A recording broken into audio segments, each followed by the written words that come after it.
Hi, welcome to Ketobiography. I'm your host, Robyn Dobbins. Today's guest is an award-winning filmmaker who turns complex ideas into stories that move people. As a director, writer, and producer, she's led projects from concept to final cut across a wide range of genres, from Emmy award-winning nature and environmental documentaries to educational children's programming, brand films, and commercial work.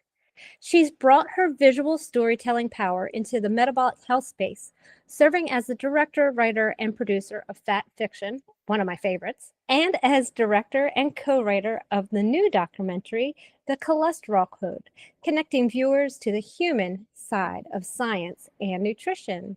Hello, Jen, and welcome to Keto Biography.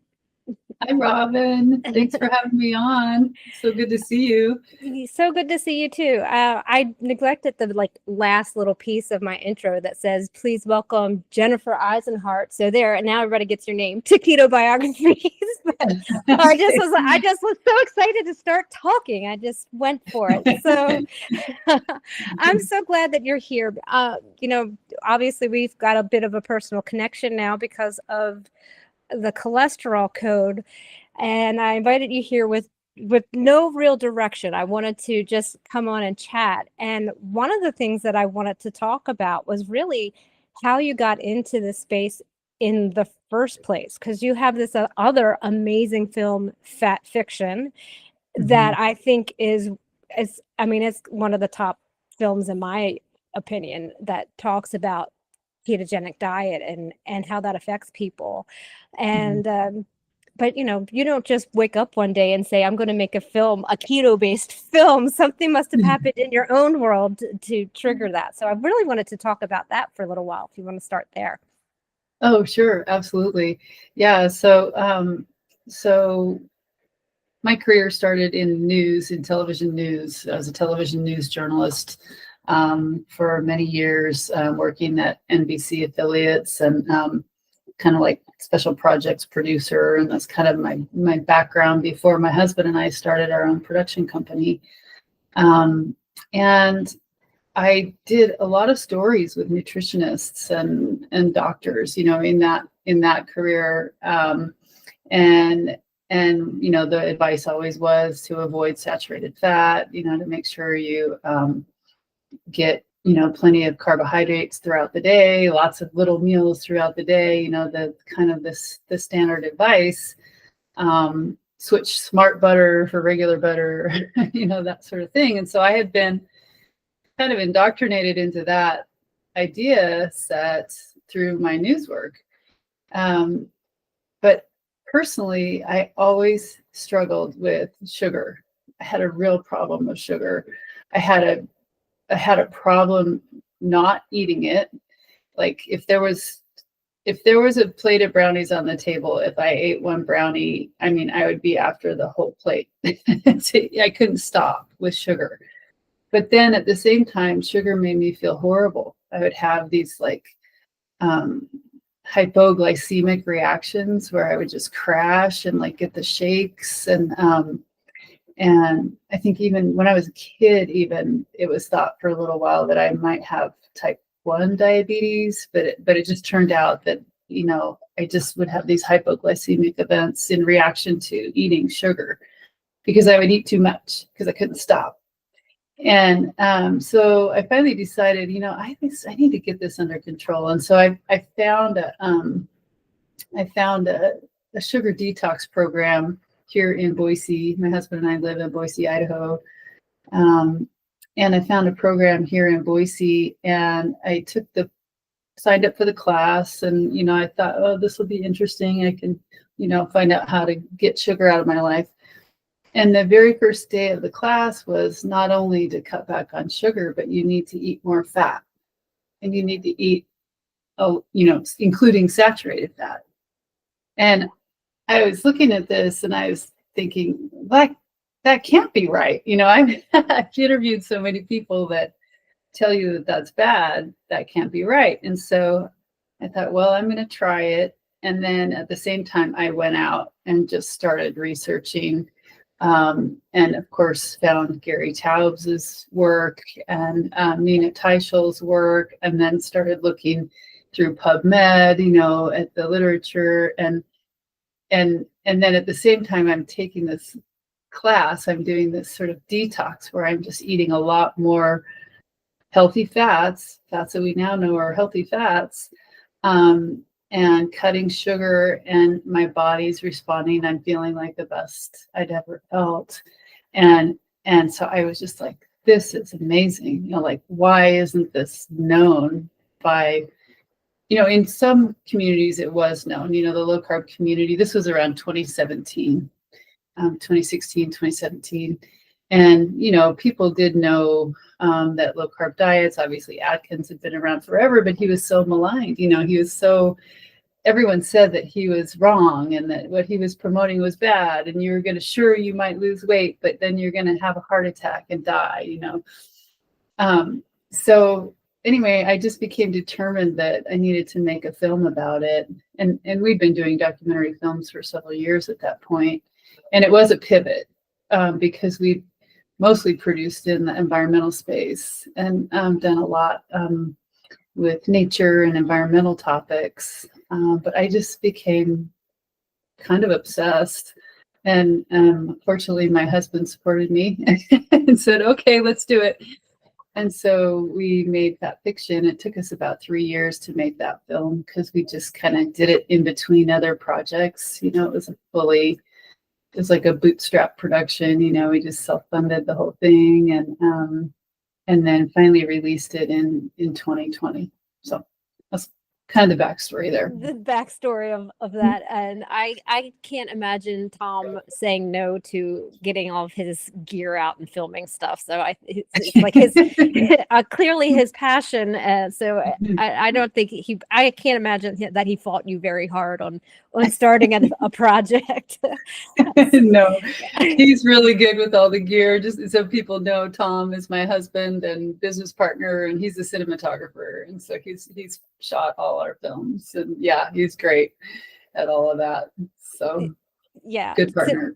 Like driving across the country with all of his gear and getting it set up, all of that stuff. So pretty interesting just to see just a little tiny piece of that from this outsider's perspective. There's so much that goes into making a film. So before we move into Cholesterol Code, I'd love to talk more about Fat Fiction. And I don't know, like what you learned along the way. You were already learning stuff. You were already interested in it. As you said, you were reading the studies, you were taking the class and detoxing yourself. But what did you learn as you were making that film and interviewing other people?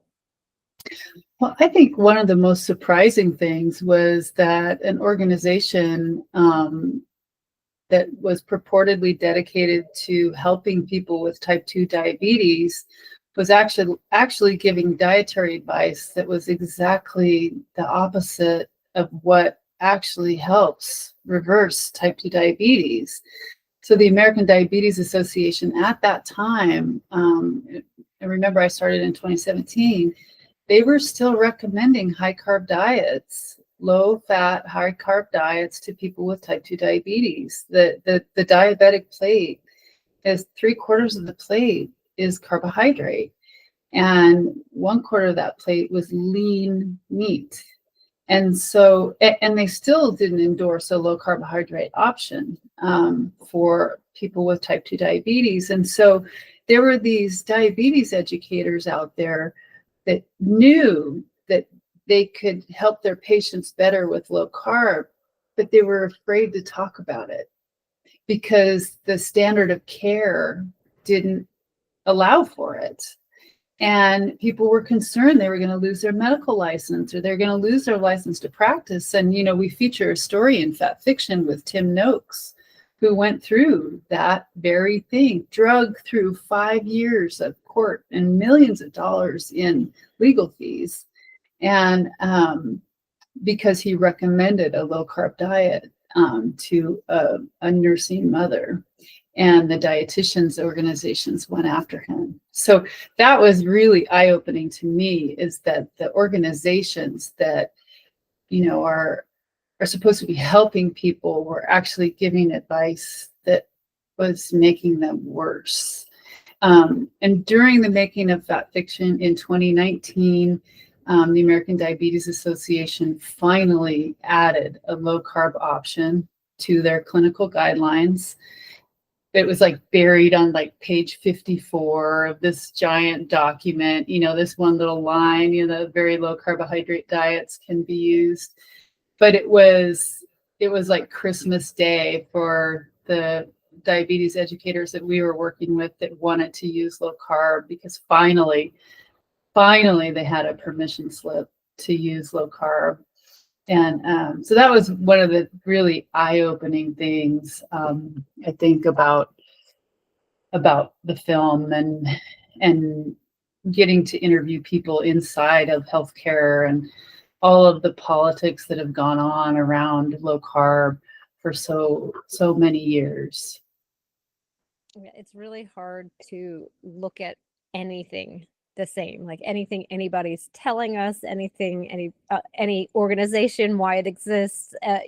There's like, now the eyes have been open to ask more questions and find out where they're getting their funding, and how the whatever science they're sharing, reading into it a little deeper, and not looking at everything just so blindly and just receiving it as information and going. Like, there's questions to be asked. And I think the film does a really good job of opening that up, like I need to ask more questions. I need to see where this is coming from. Yeah. So, I just wanted to say how much I appreciate that film, because I know that it came out in 2020. So I know that was a difficult time to release a new film, and it was terrible. It was epic bad timing. Not within your control, but it's a great piece, and I hope that people are still watching it, because it's still very much relevant now. So speaking of bad timing and 2020, in the meantime, there's our good friend Dave Feldman out there wandering the earth around that time as well, starting to film himself, having conversations with people in his space, in the lean mass hyper responder space. And this eventually turns into a project that you and your team get involved with, and which is now the Cholesterol Code film and documentary. So let's start talking about Cholesterol Code. The 2020, and if I'm looking at my calendars correctly, it's currently 2026. So it's been quite a time. So how did you end up getting involved with that film, and how does it differ from the Fat Fiction project? Yeah. So in 2022, I got a call from Dr. Brett Scher, who we had interviewed for Fat Fiction, and whom, I had asked him to preview Fat Fiction before we released it. He's a cardiologist and lipidologist. And so I always really appreciate his point of view. And he called me and he said, "Hey, Jennifer, I've been talking to this guy who's been traveling all around the world, filming for a documentary on cholesterol." And he said, "I think you might be a really good person to help him. He wants to make a film, but he needs a professional production company at this point to take it over." And so I said, "Okay, sure, we'll talk to him and see." So we set up a call with Dave Feldman, and I think that first conversation went like 3 hours. Because Dave gave us the whole backstory on lean mass hyper-responders and his involvement and the study and his travels all around the world. And he had been filming. He'd identified this situation that occurs with people, not everyone, but with some people on ketogenic diets. They can see their cholesterol levels go up quite a lot. And he was very curious about it because it had happened to him. And so he'd been traveling around the world. He connected with all of these people on social media. And he'd be like, well, this must be rare. And it is not super common, but it's more common than you would think. And so he started connecting with these people on social media, and then he decided to take off and go meet them in person and film it and do interviews and, like to kind of try to get to the bottom of this phenomenon.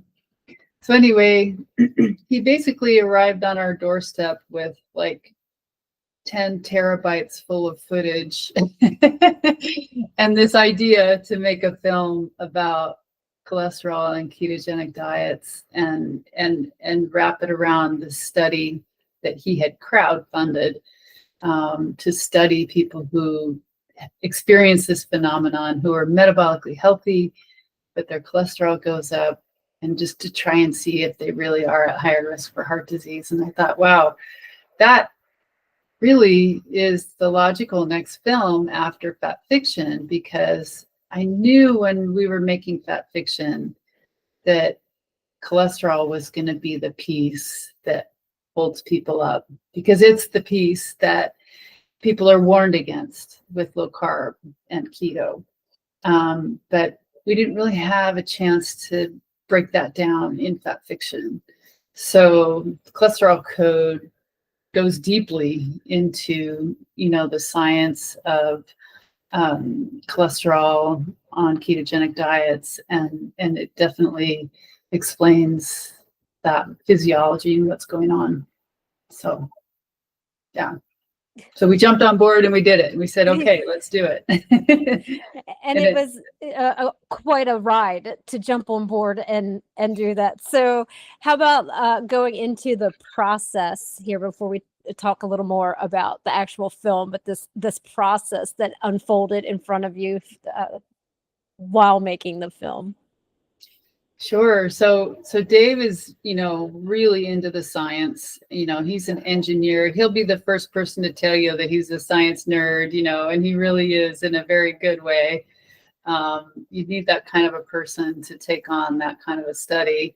So he's very focused on the science. And the first thing I said to him is, I said, Dave, we need to do stories. We need to talk to real people who are caught in this trap. They're caught in between feeling the best they've ever felt in their lives, maybe having lost 100 pounds, reversing major chronic illnesses, or mental illnesses, and the cholesterol.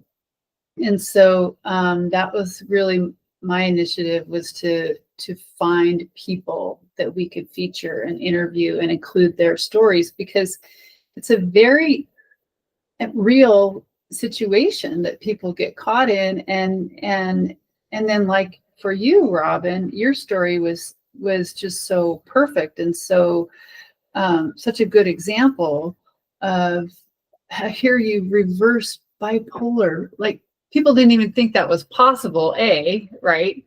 To reverse a major mental health condition with nutrition. But then B, your cholesterol goes up and the doctors are freaking out. You need to quit that deadly diet or you're going to kill yourself. And so then what do you do? And so I just felt like it was really important that we had people stories and personal experience to add to the science. And so that was really, I think, the biggest thing I brought to the table was finding those personal stories, weaving the personal stories into the science. And then I think the other big challenge for me was helping Dave translate the science into layperson friendly, a film that people can watch and understand. Because the science can get pretty complicated pretty fast. You start talking about lipoproteins and ketosis and all of that. And, so those were kind of my two big roles in the film. And it's just been really a joy. It's been so fun to get out and meet people like you and several others that they were so, just to open your home to us and let us come in and share your story with us the way you did, Robyn. It's so powerful. And I'm excited that this film will have the power to help people, that they'll be able to see, well, Robyn did this, I think I could do it too. And also hopefully alleviate some of the fear around ketogenic diets. But yeah, that's probably more of an answer than you were looking for. It's the perfect answer. Don't worry about how long it was. Okay. But that was such an important piece of the film, that storytelling, that what we know from, let's say, some science, we get studies and you hear people talk about studies and you hear them try to there's no application to the real person. I mean, I've been sitting in a room listening to somebody give a presentation about their research, and I'm like, but at the end of the day, this affects a human being. Do we have that consideration?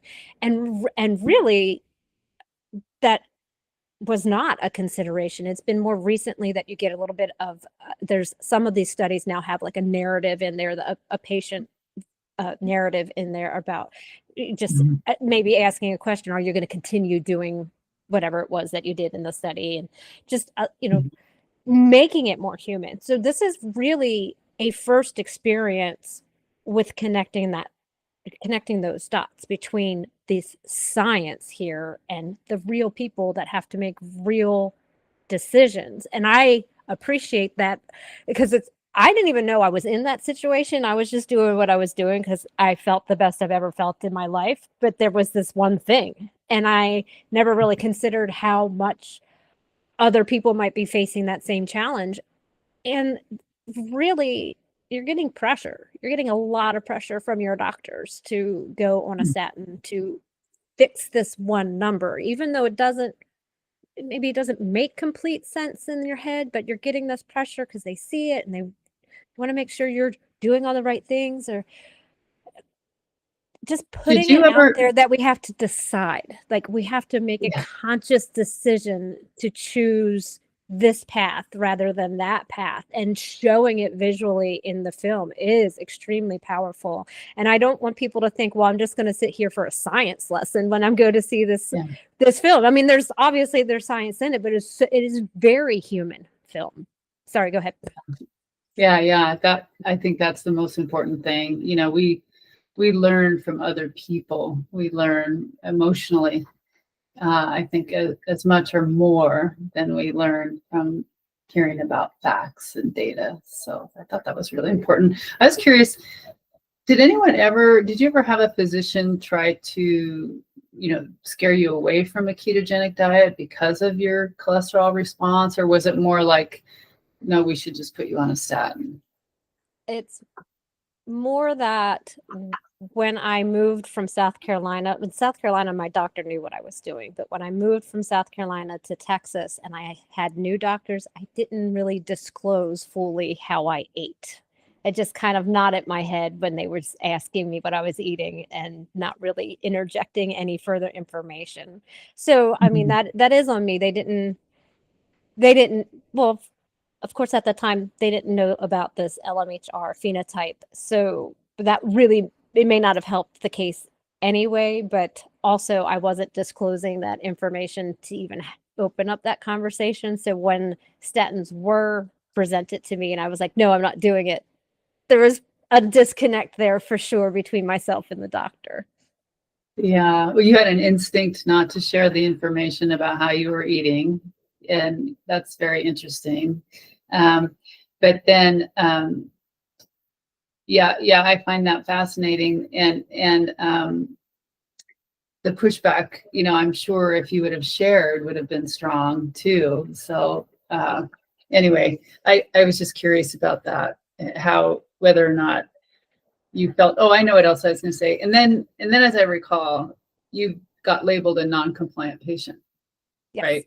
Yep. So then was that like literally put in your file, non-compliant patient, or was it just the staff just sort of generally it was mostly knew? this, like in fact, I didn't actually see those records, but when I would call to have another appointment they literally said, "Why are you coming here?" Like that kind of stuff. Like they didn't want me in their office anymore. So that's why I sought different care, and I sought out Dr. Trove for that reason. I was like, I need somebody who understands what I'm doing, at least how I'm eating, and then we can go from there.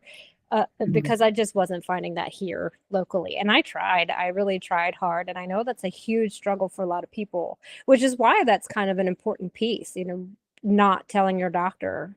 We're now in this world where we have to kind of hide this is a very large piece of information, how we fuel our bodies. And we don't feel like we can speak openly about that with our doctors. And that does become a big problem in our care.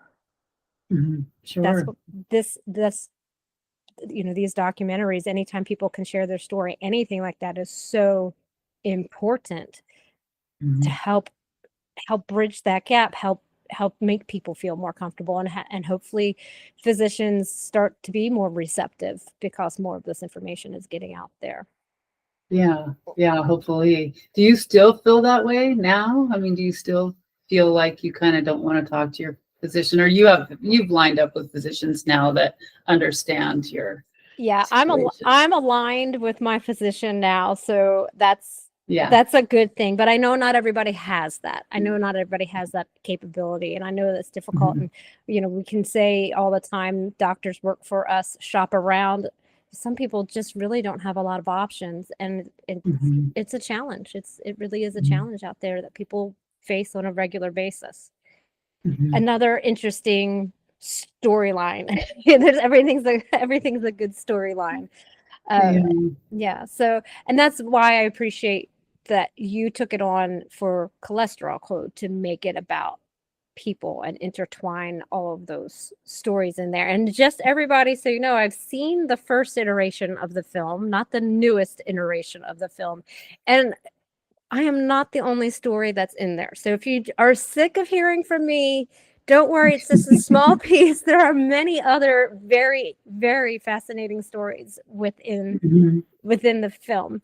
So what can you tell us about, since it hasn't actually been released yet, what can you tell us about Cholesterol Code?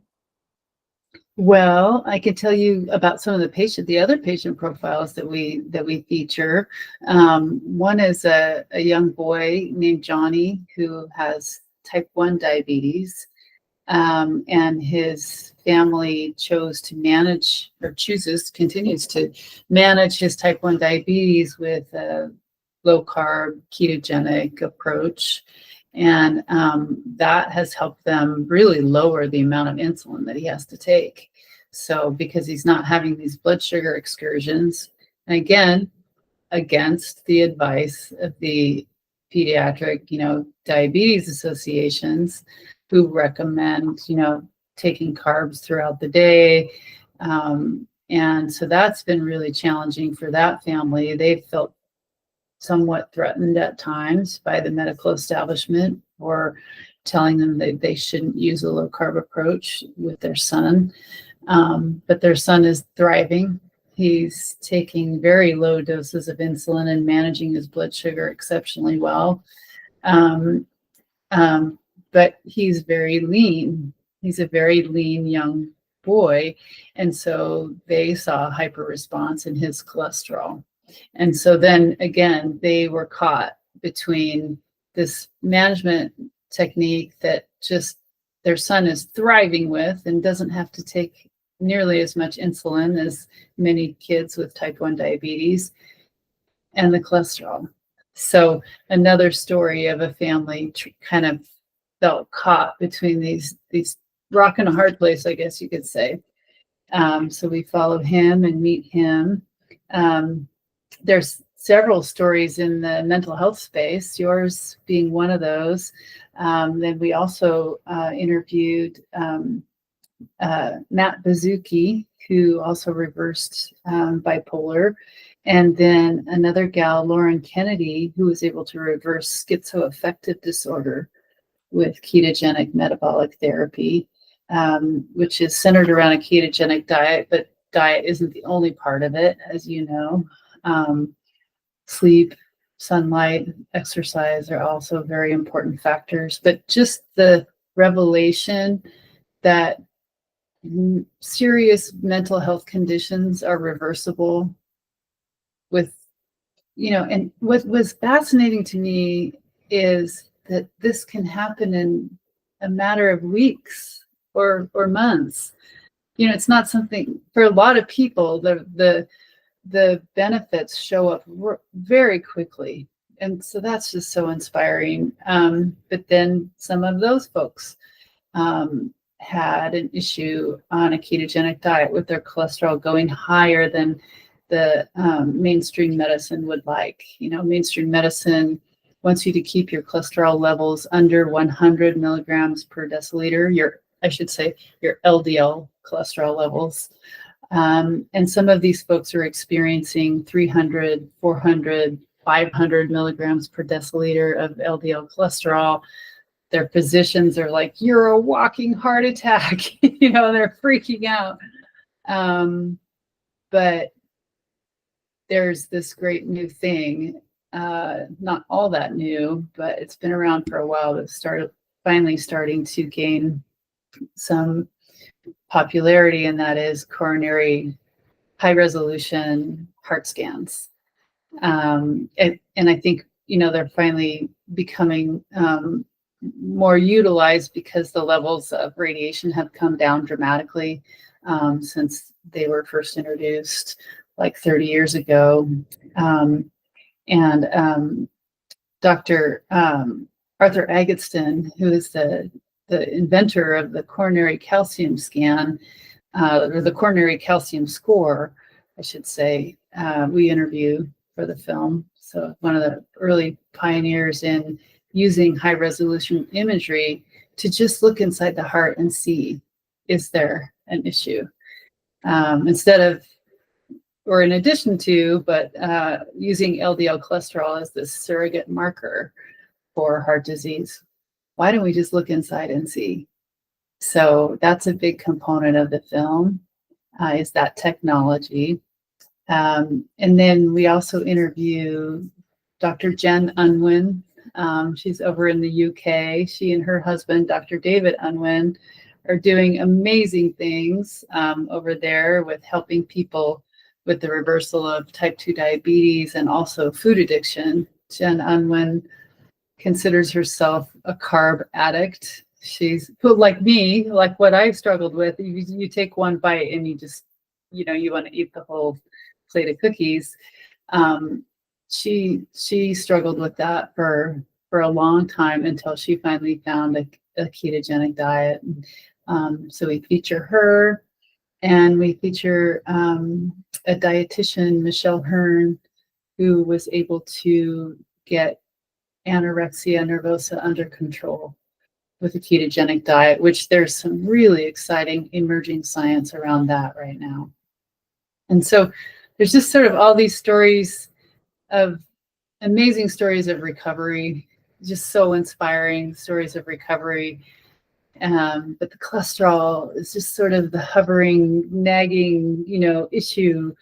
And then looking at this from a different lens, through the lens of metabolic health, and also with the new technology of high resolution heart imaging, and helps people make the decision for themselves what the right path is for them. So Yeah, absolutely. Like you're seeing all these fantastic changes, and then you just get this one number, and it's like, nope, halt everything.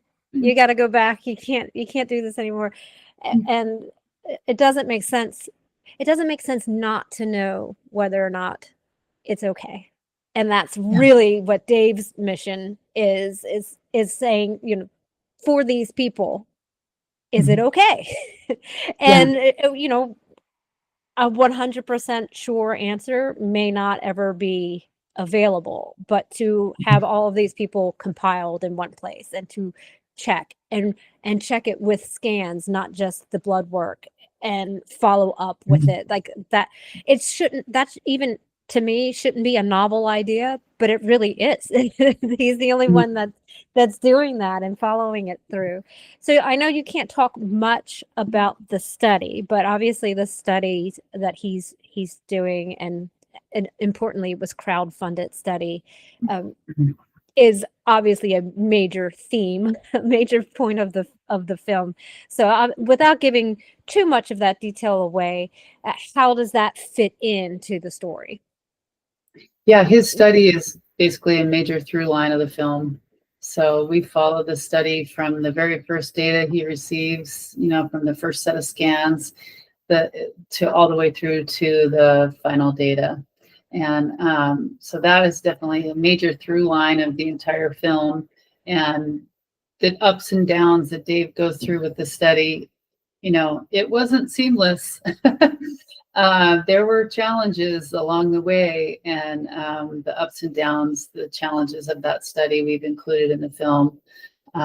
So it'll be, I think people will enjoy that part of it as well. Hopefully we humanized even the study through Dave's personal experience. He's not a trained scientist. He's an engineer, a software engineer who's coming at this from the outside, setting up a clinical research study, having to crowd fund it because there isn't money in studying a ketogenic diet. That big pharma is not going to fund a trial on a ketogenic diet. So those stories, just the challenges and the information that's revealed by the results of the study. There's definitely some roller coasters, ups and downs for Dave himself as he goes through the study. And so we were with him from 2022 through 2025, filming his experience with the study. So that's definitely a major through line in the film. So yeah, a very interesting through line, and yes, very human. A very human, and yet again, another very human experience. I guess we all kind of picture science just happening in a lab, but this is his all day, every day. He's thinking about this, and really, his curiosity was there, but it's the stories, I think, that keep him going. I mean, at any time he could have just been like, this is too hard. I had a great career. Yeah. I'm going to go back. But he didn't. He was like, I now know these people. I now need to fight for them. And being one of those people, it's very appreciated because I don't have the brain capacity maybe to look at that and pull that thread and know the right people and try to get this thing through. So I'm just very thankful that he's out there doing that. And, all the stuff that he gave up in order to do that is an important piece as well. So what do you see both films? How do you see them helping, or how do you see them contributing to the greater population? Do you see it breaking that bubble? I hope so. I mean, I hope it helps people understand more about nutrition and health. I think the cholesterol code goes even deeper into the importance of metabolic health and what is metabolic health and the energy systems of our body. The human body is kind of like a hybrid car. We can run on glucose and we can run on ketones, which come from burning fat for fuel. And so I hope people learn more about metabolic health, and that the science behind it is emerging in a way that is validating, I would say. Even when I did Fat Fiction, it was like, wow, we know low carb diets work, but now we're really understanding the energy systems of the body. People, are doing amazing work on mitochondria, the little organelles inside of each cell that are really, we learned to call them the powerhouse of the cell, in high school biology. But understanding how that fundamental energy system can get fouled up by our standard American diet, just overloaded with sugar and glucose and carbohydrate, and how we can switch it, and it can happen quickly. We can clean that system up. We can get our energy system working again, and that fundamentally, the brain is connected to the body, and when the body's not well, the brain can malfunction too. And so I just really hope that through stories like yours and the stories of other people that have reclaimed their health, and with the science layered in there, it will empower people to know that they can do this. Like real people can do this. And, we're not sentenced to worsening health year over year, over year, over year. It's just inevitable. It's kind of been the mental state of our nation, I think, is that we feel like, oh, that's just normal. We just gain weight and we get feeling worse and worse and worse as we age. It's like, no, that does not have to be the case. And many of these chronic diseases are reversible. Like, that's what I really hope people take away too, because, type 2 diabetes, for example, people were told for decades that this is a chronic progressive disease. Once you have it, you'll have it for life. The best you can do is to just kind of try to manage it through medications. I think the same has been true in the mental health space. I mean, you have first-hand experience with that. And so I really hope that this film helps people understand that, no, they have a lot of agency. They have a lot that they can do to improve their health. And it doesn't have to be complicated. You can do it at home with your with your family. You can speak to that. How hard was it for you to make the change that recovered your mental health? The most interesting part is that I didn't know that I was doing that. And what I find interesting now is how many people are choosing to eat this way because they know it can help change their mental health.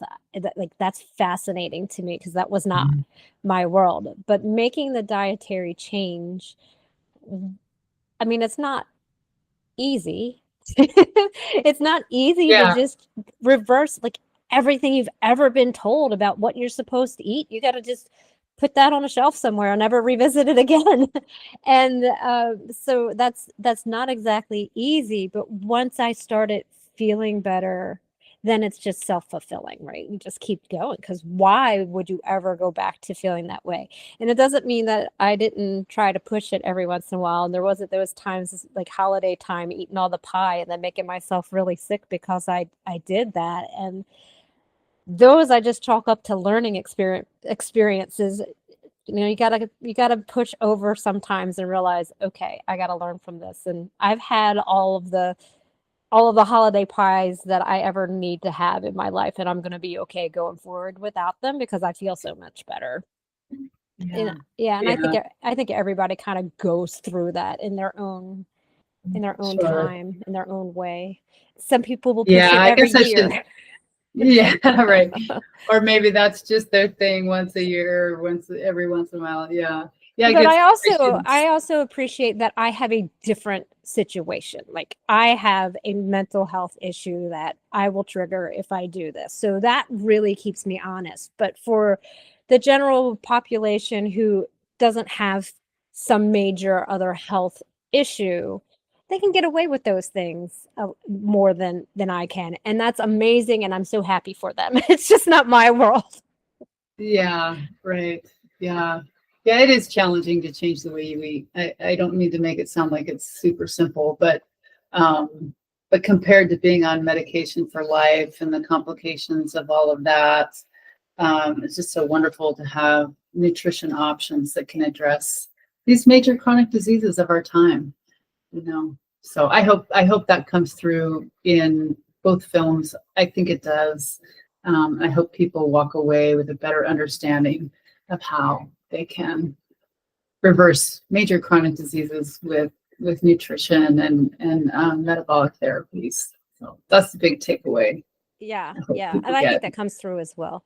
So what would you recommend to someone who has seen your film and wants to make a change? Oh, that's a big question. Um, well, I mean, I could recommend like a nutrition program that I went through. I worked with a nutritional therapist here in Boise, and it was that sugar detox program that I did is a program called Restart, and it was fantastic. Just whole foods um, reset for your nutrition, and for me, that was really helpful. So maybe finding a program like that where you can get some support, because it is tough to change the way you cook and the way you grocery shop and the way you do things. And so that was a group meeting once a week for 5 weeks. And once I did that, I was like, okay, I think I've got this. There are other really great programs for people who are wanting to reverse metabolic disorders. Like I know Dr. Tro's group has an excellent program where they provide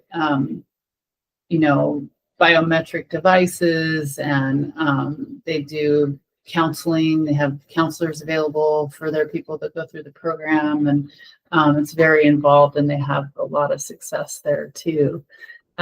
So I think something structured at first can be really helpful, or at least finding someone online that offers, a plan that you can try a plan for a while.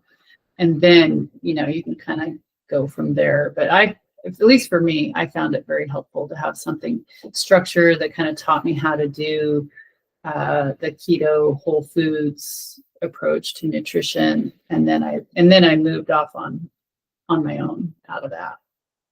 What do you Yeah. think? Well, I'm inclined to agree. I think that community, just as a whole, is just such an important piece. It's not something you have to try to do on your own. There are other people out there who are trying to do the same thing, and you can go through all of your ups and downs and together. It's a really important piece. I was lucky because Matt was doing it as well. So we were in the house doing that together, but we still found a community to join that would help us through.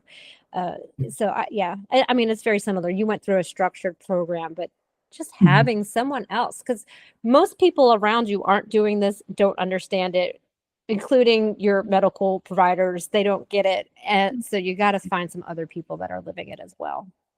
Mhm. Yeah. Yeah, that's good advice. Just community around it. Yeah. Yeah. And even if that's online too, I mean, a lot of times there might not be something in your community. So tapping into, there's so many resources online for um, ketogenic nutrition and low carb nutrition. I mean, not everyone needs to be in ketosis all the time. I know for mental health conditions that can be very, very helpful. But for someone maybe who doesn't have a serious chronic illness, low carb can be useful as well. And the difference being, ketogenic diets tend to be like really, really low carb, like under 20 grams of carbohydrate a day, where low carb is just a little more flexible, up to 100. Some people go as high as 150 grams of carbohydrate a day, but it, just kind of depends on your own situation, your own body. That's like my one of I have like so many missions right now, but that's a big one for me is that it's individualized. Like what works for me is not going to work for you. What you're doing is not going to work for somebody. It's individual. There's like all this like I can't have two. They yelled at me for having a cup of coffee, and there's a gram of carbohydrates in each cup, and everybody gets mad. And I'm like, oh my goodness! If you're not getting symptoms from your one cup of coffee, enjoy your one cup of coffee. It's going to be okay. But I see that all the time, and especially Wow. so many people they diet it, and it's in their head that it's a plan that I have to do it this way, and there's a right way and there's a wrong way. I mean, I'm not saying there's a right way or a wrong way. I'm saying there's a range of activity that could work for an individual within this low carb space. And I'm getting so frustrated seeing all the finger pointing when we could be much more aligned, Yeah. and forgiving of each other and have a much bigger presence if we could do that. So Yeah. I'm on like my solo mission to make that happen. I'm not sure if it's working. I know. I think Amy Berger calls it keto without the crazy. She does, and in fact, I Yeah. just spoke to her last week. So her episode is going to come out like 2 weeks before this episode comes out, and that's what we're doing. We're like, why is it like this? So it was an interesting back and forth of us just being frustrated with the finger pointing that's going on these days, and just the general confusion that happens. So that's why films like this are important. This isn't like something, clearly it's not something you just threw together on a whim. You looked at it on all sides. Someone we didn't mention when you were talking about people, but intertwined into my story is Dr. Eric Rogers. Yes. And I find that his story is very important because of how he's decided to overcome his challenges. So just an important piece to show that there are options. There are several different ways to manage these Yes. the numbers we're getting in our blood work and our based on our heart scans, and it's not just a one size fits all. No, it's not black and white. And that's what I really appreciate about Dave, and about our medical consultant on the film, Dr. Brett Schur. They're very nuanced in their discussion of this. It's not, it's not LDL doesn't matter, forget about that. You don't need to worry. They're not saying that. And they'll be painted that way by their detractors. Dave especially will be painted that way by his detractors. But that's not what he's saying.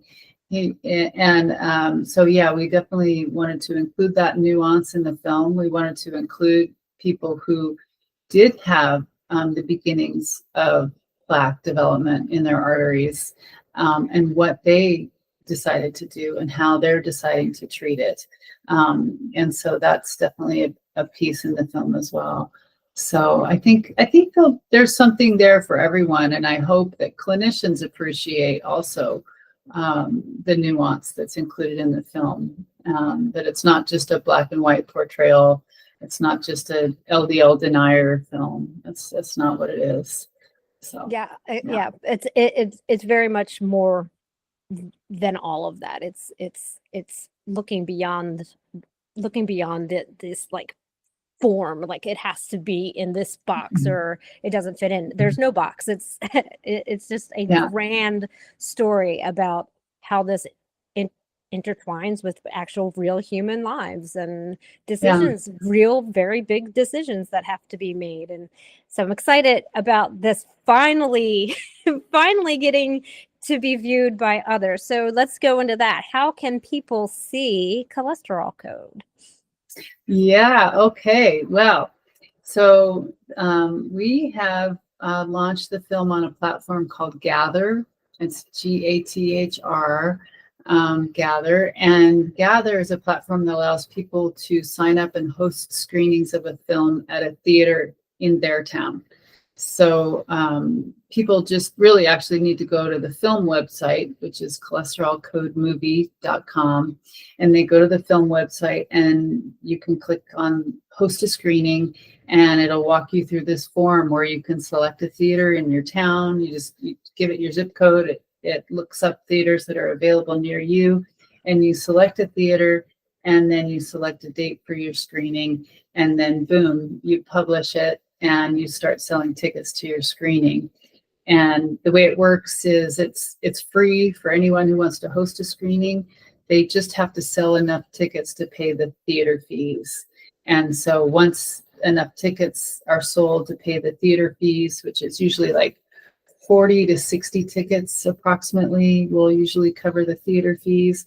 And once that happens, then the screening is officially booked. And they call it tipping. The screening is tipped, and then the date is officially booked and the screening will happen. So we have people all over the country, including you, Robyn. Thank you so much for signing up for hosting a screening in Dallas. Right now, I think we have about 70 screenings at theaters across the country. Our goal is to get to 100. We would like to have 100 screenings at theaters across the country. And so we're working on getting those signed up, and those will be happening all this spring. And if you don't want to go through the trouble of hosting, you can also just look on our website for a screening near you. Like, for example, if you're in the Dallas area, Robyn has already signed up for a Dallas screening, so just go buy tickets to her screening. Please buy tickets. Yeah. And I think we're pretty much in most major metro areas at this point in time. I know we're in Seattle. There's a bunch in California, New York, Florida, Utah, Boise. We're having a screening at Boise. So yeah, that's how we're getting the film out right now. Is in that in-person experience at theaters. And the reason we really wanted to do that instead of just putting the film straight on streaming platforms is because of the conversations that can take place in person.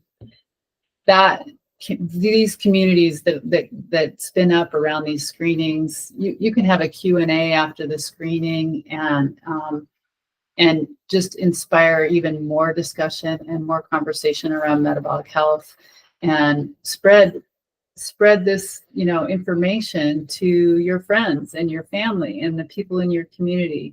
And so we're really hoping that the film becomes a tool for sort of this grassroots movement around metabolic health.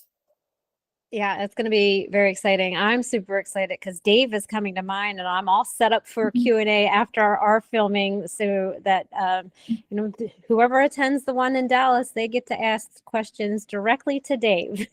Not to me, just to Dave. Wait a minute. Get up there and be part of that Q&A. Yeah, so I mean, it's exciting. I mean, when do you get to see a film and then get to actually talk to the people who are in the film? That just doesn't happen. So it's super exciting to be able to do that and have that as part of the process. And then afterwards, the goal is to get it out into streaming after the it'll have a wider release later this year on streaming, but we haven't set that date yet. We're first going to do the theatrical screenings and kind of monitor how those go, and then at a certain point after the theatrical screenings are done, it will eventually go to streaming. So yeah, you got to just stay on cholesterolcodemovie.com to get all the up-to-date information. And when you go on the homepage, it says host a screening. But when you click on it, it does show the map. So you can get down to the map and see the other places. If you don't want to host one, you can go see one and support somebody else who is hosting one. Just get out there and see it on the big screen. It's also, again, we have all of these documentaries out there that exist that don't ever get to be on a big screen. This one you get to see on the big screen. It's all very, very exciting to see all of that. So and you were talking about community earlier, Robyn, and how important community is on this journey. This is a community event. This is a film for our loved ones, for our friends and family members. So I do think that in-person screenings are going to be an opportunity for people to get together and rally around sharing this information about how we can improve our health. So yeah, I agree. I think that's going to happen. The theater holds maybe 100 people. There's no reason why you don't meet a couple more people to add to your community while you're at this theater. Maybe 99 others, but for sure, it's a good opportunity to grow the people who can be supportive to you in your decisions. Sometimes that's hard to find. Yeah. So before we completely close, do you have a next? Do you have an idea for a next? Oh, well, I do. Yeah, we've been batting around several ideas for next films, and I'm probably not at a place to talk about those right now, but it would be another film in the metabolic health space. That's Yeah. awesome. So That's all we I are, need. I just need to know you've got another idea going. and you probably know some of the people that I'm talking to. So in fact, I know you know them. So yeah, I do feel like there's just this amazing moment right now, like especially with the dietary guidelines finally getting an update that's been long overdue.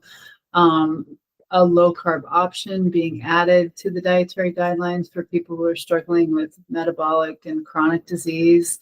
I mean, that was hard one to get that added to the dietary guidelines. So now finally clinicians don't have to watch their backs when they prescribe, Right. They can make some recommendations that they couldn't otherwise make. Yes.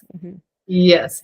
So we're finally seeing this sort of paradigm shift starting to take place. And I just feel like more stories will help more people. So that's sort of my mission, is I'd like to just get more stories out there of people reclaiming their health and that they can do it. And I mean, we have one of the worst health situations in the United States of any first world country. We need to turn this ship around. And so, yeah, I think another film in the metabolic health space is in the works for us, but we'll just figure out exactly which angle, that's what we're working on right now. It's hard because it can go in so many different places. There's one of the trailers that you have out is the interviews after the initial screening, and it's me like, we could change the whole society or something like I forgot what I said, but like I really believe that, like it if you just go back to the root of everything that's going on around us, we're not fueling ourselves well. We're not fueling our brains. We're not thinking clearly. And I think that affects a lot of downstream things that we see happening within our communities, within our society. And it's a much bigger topic than what we eat. And it's hard to kind of figure out which thread to pull. Like I was talking the other day to Matt about, the type 1 diabetics in the world who their medications basically becoming obsolete because companies are switching over to only producing GLP-1s. Well, where are they going to get their insulin from if they don't make it anymore? Like, this is a big problem, and it's a real problem. I mean, it's big. There's so many stories out there, and I am right there with you. The stories need to be told. That way we can start making these changes. It's not top down, it's bottom up. We got to share that. We got to meet in the middle somewhere by sharing these stories. That would be nice. Yeah, the meet in the middle. Yeah, and that's the power of film, I think, is to just amplify the stories. I mean, you're doing it with your podcast too. There's so many good podcasts now too. Our skill set is making films, so that's where we're doing it. And yeah, I hope we can help folks kind of take back their health and help move the needle a little bit on the metabolic health topic. And I think you're doing that. And I cannot wait for this to come out. It's a much different approach to talking about metabolic health, intertwined with the science, intertwined with the stories, all of that, just all in one place. So I'm looking forward to getting that out there. Jen, I appreciate you taking the time out of your very busy schedule to have a chat with me. And I can't wait to get this out there. I'm sure I'll see you in Vegas in a few weeks. Yes, it's coming right up. Fun time out there again. Swanky. He told me it was going to be swanky. So I can't wait to be all swanky. Party. Yeah. It'll be fun. Red carpet. Yes, it'll be fun. So very much looking forward to seeing you again, and I appreciate you sharing your keto biography with me. Thank you, Robyn. Thanks for having me on. Bye-bye. Of course. Bye.